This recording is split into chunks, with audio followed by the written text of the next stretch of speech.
വിമാനം take off ചെയ്തിട്ട് ഇതുവരെ ആരും കണ്ടിട്ടില്ല. MH370 എന്ന് പറഞ്ഞ ഒരു മലേഷ്യൻ എയ്റോപ്ലെയിനെ പറ്റിയാണ് ഞാൻ പറയുന്നത്. മലേഷ്യയിലെ ക്വാലാലംപൂർ എന്ന് പറഞ്ഞ സ്ഥലത്ത് നിന്നും ബീജിംഗ് എന്ന് പറഞ്ഞ ചൈനയുടെ സ്ഥലത്തോട്ടേക്ക് യാത്ര പോകേണ്ട ഒരു എയ്റോപ്ലെയിൻ ആയിരുന്നത്. അത് 12:42 അത് യാത്ര പുറപ്പെട്ടു. അങ്ങനെ ഒരുപാട് നേരങ്ങൾക്ക് ശേഷം മലേഷ്യൻ റഡാറുകളിൽ നിന്നും അതിൻ്റെ സിഗ്നൽ കട്ടാവുകയാണ് ആ എയ്റോപ്ലെയിൻ്റെ.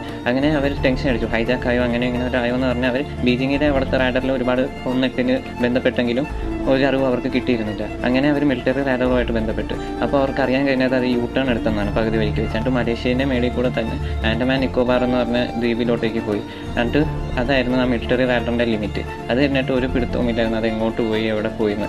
അങ്ങനെ ആ തുടക്കത്തിൽ 6 രാജ്യങ്ങളുടെ സഹായമായിരുന്നെങ്കിലും മുന്നോട്ട് പോകുന്നവർ 26ഓളം രാജ്യങ്ങളുടെ സഹായം കിട്ടി ഇത് അന്വേഷിക്കാനുള്ള.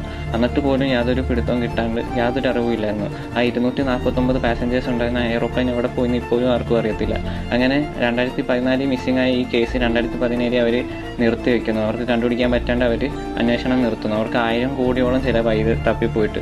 എന്നിട്ട് അവർക്ക് കിട്ടിയില്ല. പക്ഷേ 2015 ഇതിൻ്റെ അവശിഷ്ടങ്ങളാണെന്ന് ഉറപ്പിക്കുന്ന ഒരുപാട് പ്ലെയിൻ്റെ തന്നെ പാർട്സ് പല രാജ്യങ്ങളിലായിട്ട് തന്നെ ഇവർക്ക് കിട്ടിയായിരുന്നു. മഡഗാസ്കറിൽ നിന്നും സൗത്ത് ആഫ്രിക്കയിൽ നിന്നും ഫ്രാൻസിൻ്റെ ചില ഭാഗങ്ങളിൽ നിന്നും അല്ലാണ്ട് ഓസ്ട്രേലിയ ഇതിൻ്റെ സിഗ്നൽ കണക്റ്റായി എന്നൊക്കെ പലവരും പറഞ്ഞു കേട്ടിട്ടുമുണ്ട്. അപ്പോൾ ഇത് U-ടേൺ എടുക്കാൻ കാരണം എന്താണെന്നായിരുന്നു പ്രധാന ചോദ്യം. ഇതിനെപ്പറ്റി ഉയരുന്ന കാരണങ്ങൾ എന്തൊക്കെയാണെന്ന് വെച്ചാൽ ഒന്നെങ്കിൽ ഹൈജാക്ക് ചെയ്തെന്നാവാം, അല്ലെങ്കിൽ എയ്റോപ്ലെയിൻ്റെ അകത്ത് തീ പിടിച്ച് അതിൻ്റെ അകത്ത് പുകയെല്ലാം നിറഞ്ഞ് എല്ലാവരും ബോധം കെട്ട് വീണിട്ട് പ്ലെയിൻ ഓട്ടോ മോഡിൽ പോയതാണെന്നാണ് ഒരു തിയറി.